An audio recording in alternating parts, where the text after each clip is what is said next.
लड़कियों की मकान मालकिन कम वार्डन नीलिमा ने रोज की तरह दरवाजे पर ताला लगा दिया और बोली, लड़कियों, मैं बाहर की लाइट बंद कर रही हूँ। अपने अपने कमरे अंदर से ठीक से बंद कर लो। एक नियमित दिनचर्या है, इसमें जरा भी दाएं बाएं नहीं होता। जैसे सूरज उगता और ढलता है, ठीक उसी तरह रात 10 बजते ही दालान में नीलिमा की यह घोषणा गूंजा करती है। उनका मकान छोटा मोटा गर्ल्स हॉस्टल ही है। दिल्ली या उस जैसे महानगरों में कईयों ने अपने घरों को ही थोड़ा बहुत रद बदल कर छात्रावास में तब्दील कर दिया है। दूर दराज के गांवों, कस्बों और शहरों से लड़कियां कोई न कोई कोर्स करने महानगरों में आती रहती है और कोर्स पूरा होने के साथ ही हॉस्टल छोड़ देती है। इसमें मकान कब जाने का भी कोई अंदेशा नहीं रहता। 15 साल पहले नीलिमा ने अपने मकान का एक हिस्सा पढ़ने आई लड़कियों को किराए पर देना शुरू कर दिया था। उस काम में आमदनी होने के साथ साथ उसके मकान ने अब कुछ कुछ गर्ल्स हॉस्टल का रूप ले लिया है। आय होने से नीलिमा का स्वास्थ्य और आत्मविश्वास तो अवश्य सुधरा, लेकिन बाकी रहन सहन में ठहराव ही रहा। हाँ, उनकी बेटी के शौक जरूर बढ़ते गए। अब तो पैसा जैसे उसके सिर चढ़कर बोल रहा है। घर में ही हम उम्र लड़कियां हैं, पर वह तो जैसे किसी को पहचानती ही नहीं। सुरेखा और मीना MSc गृह विज्ञान के फाइनल में है। पिछले साल जब वे रांची से आई थी तो विचलित सी रहती थी। जान पहचान वालों ने उन्हें नीलिमा तक पहुंचाया। 1500 रुपये एक कमरे का। एक कमरे को 2 लड़कियां शेयर करेंगी। नीलिमा की व्यावसायिकता में क्या मजाल जो कोई उंगली उठा दे। ठीक है, सुरेखा और मीना के पिताजी ने राहत की सांस ली कि किसी अनजान लड़की से शेयर नहीं करना पड़ेगा, खाने का इंतजाम अपना होगा। वैसे यहाँ टिफिन सिस्टम भी है, कोई दिक्कत नहीं है, नीलिमा बताती जाती है। सब कुछ ठीक ठाक लगा। अब तो वे दोनों अभ्यस्त हो गई है। गर्ल्स हॉस्टल की जितनी हिदायतें और वर्जनाएं होती है, सबकी वे आदी हो चुकी हैं। नो बॉयफ्रेंड अलाउड, यह नीलिमा की सबसे अलार्मिंग चेतावनी है। सुरेखा और मीना के बगल के कमरे में देहरादून से आई दामिनी और अर्चना है। दोनों ग्रेजुएशन कर रही है। इंग्लिश ऑनर्स कहते उनके चेहरे पर ऐसे भाव आते हैं जैसे इंग्लैंड से सीधे आई हैं और सारा अंग्रेजी साहित्य इनके पेट में हो।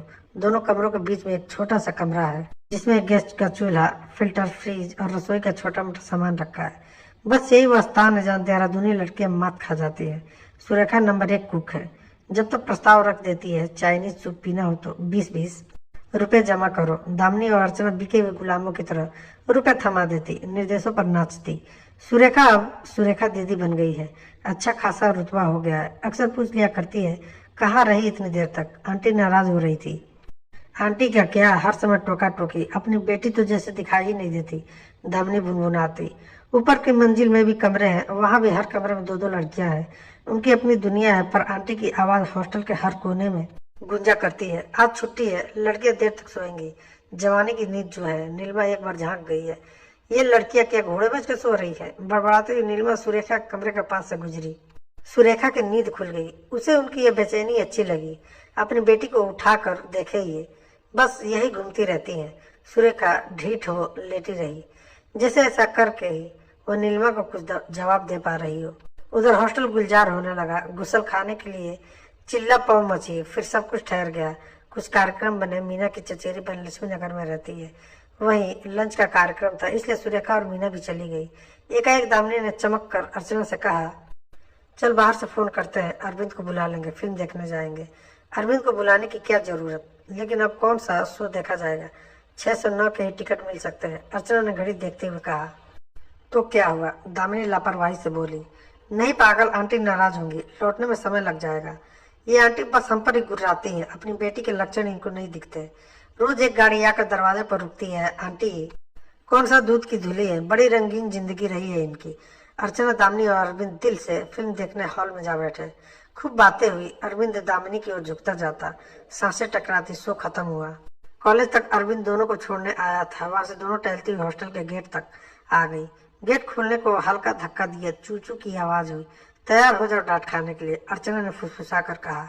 उफ, क्या फर्क पड़ता है। गेट खुलते ही सामने नीलिमा घूमते हुए दिखी। सकपका गई दोनों लड़कियां। आंटी नमस्ते, दोनों एक साथ बोली। कहाँ गई थी? बहुत मन कर रहा था दिल से देखने का, अर्चना ने मिमियाती सी आवाज में कहा। यही शो मिला था फिल्म देखने को? आंटी, प्रोग्राम देर से बना। दामिनी ने बात संभालने की कोशिश की। मैं कुछ नहीं जानती, हॉस्टल का डिसिप्लिन बिगाड़ती हो। आज ही तुम्हारे घर पत्र डालती हूँ। नीलिमा यह कहते हुए अपने कमरे की ओर चली गई। दामिनी कमरे में आती थम से बिस्तर में धस गई और अर्चना गुसल खाने में चली गई। कुछ खाना वाना भी है या अरविंद के सपनों में ही रहेगी? अर्चना ने दामिनी को वैसे ही पड़ी देखकर पूछा। दामिनी वैसी मेज पर आ गई, राजमा, भिंडी की सब्जी और चपातियां। दोनों ने कुछ कौर गले के नीचे उतारे, पानी पिया। हेमलेट के नोट्स लेकर अर्चना दिन गंवाने का अपराध बोध कुछ कम करने का प्रयास करने लगी। उसे पढ़ता देख दामिनी भी रैक में कुछ टटोलने लगी। सभी के कमरों की लाइट जल रही है। जाऊंगी, 100 बार कहती हूँ मैं जाऊंगी। आंटी के कमरे की ओर से आती आवाज सन्नाटे को चीरने लगी। बीच बीच में ऐसा कुछ होता रहता है, इसकी भनक सभी लड़कियों को है। आज संवाद एकदम स्पष्ट है। बेटी की आवाज ऊंची होते देख आंटी को जैसे सांप सूंघ गया। वह खामोश हो गई। बेटी भी कुछ बड़बड़ा कर चुप हो गई। सुबह रात्रि के विषाद की छाया आंटी के चेहरे पर साफ झलक रही थी। नियमित वह हॉस्टल की तरह आई, पर बिना कुछ कहे सुने ही चली गई। फाइनल परीक्षा अब निकट ही है। सुरेखा और मीना प्रैक्टिकल के बोझ से दबी रहती है। देहरादूनी लड़कियों को उन्हें देख कर ही पता चला कि गृह विज्ञान कोई मामूली विषय नहीं है। उस पर इस विषय के कई अभ्यास देखे तो आंखें खुल गई। विषय के साथ साथ सुरेखा और मीना भी महत्वपूर्ण हो गई। आजकल दामिनी भी सैर सपाट भूल गई है, पर दिल के हाथों मजबूर दामिनी बीच बीच में अरविंद के साथ प्रोग्राम बना लेती है। पिछले दिनों उसके बर्थडे पर अरविंद एंड पार्टी ने उसे सरप्राइज पार्टी दी। बड़े स्टाइल से उन्हें बुलाया। वहां जाकर दोनों चकरा गई। सुनहरी पत्नियों की बौछार, हैप्पी बर्थडे की गुंजार। रात के 11 बज रहे हैं। दामिनी और अर्चना शेक्सपियर इज द ड्रामाटिस्ट पर नोट्स तैयार कर रही है। दोनों के हाथ तेजी से चल रहे हैं। बगल के कमरे से छन का आती रोशनी बता रही है कि सुरेखा और मीना भी पढ़ रही होंगी। यहाँ पढ़ने के लिए रात ही अधिक उपयुक्त है। एकदम सन्नाटा रहता है और एक दूसरे के कमरे की दिखती लाइट एक प्रतिद्वंदिता उत्पन्न करती है। बाहर से कुछ बातचीत की आवाज आ रही है। आंटी की बेटी आई होगी। धीरे धीरे सबकी श्रवण शक्ति बाहर चली गई। पदचाप, खड़, एक असहज सन्नाटा। अब आ रही है, आंटी तेज आवाज में बोली। फिर उसके साथ गई थी। मैंने तुझे लाख बार समझाया है, पर क्या तेरा भेजा फिर गया है? आप मेरी लाइफ स्टाइल में इंटरफेयर क्यों करती है? ये मेरी लाइफ है, मैं चाहे जिस तरह जीऊं।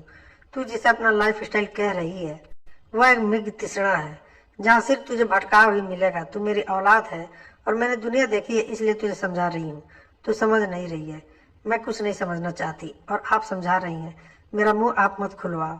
पापा से आपकी दूसरी शादी, पता नहीं पहले वाली शादी भी थी या चुप बेशरम, खबरदार जो अब आगे एक शब्द भी बोला। आज नीलिमा अप्रत्याशित रूप से बिफर गई। चुप रहने से क्या सच्चाई बदल जाएगी? तू क्या सच्चाई जानती है? पिता का साया नहीं था। 6 भाई बहनों के परिवारों में मैं एकमात्र कमाने वाली थी। तब का जमाना भी बिल्कुल अलग था। लड़कियां दिन में भी घर से बाहर नहीं निकलती थी और मैं रात की शिफ्ट में काम करती थी। कुछ मजबूर थी, कुछ में नादान। ये दुनिया बड़ी खौफनाक है बेटी, तभी तो कह रही हूँ। नीलिमा रो रही है, वे हताश हो रही है। उनकी व्यथा को सब लड़कियों ने जाना समझा। सबने फिर एक दूसरे को देखा, किंतु आज वे मुस्कुराई नहीं।